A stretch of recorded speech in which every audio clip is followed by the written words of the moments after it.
Welcome to Kenton's videos. Enjoy the video.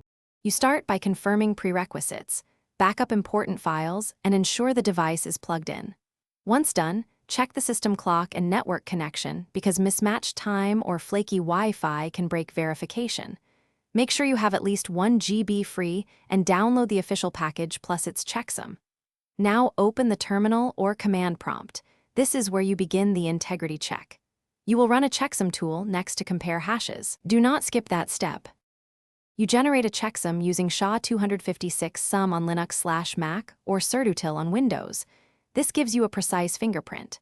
Then compare that hash to the official checksum you downloaded. Match them exactly. If they match, the integrity is verified and you can proceed to install.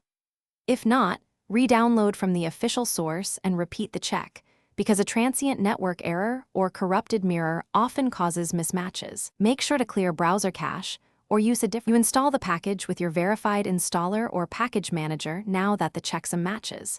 Once installed, verify digital signatures if available by importing the publisher's GPG key from a trusted source, because signatures prove origin as well as integrity.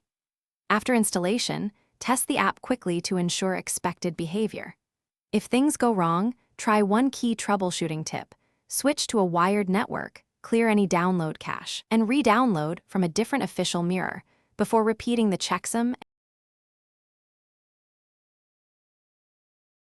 Thanks for watching. Consider subscribing if we helped you.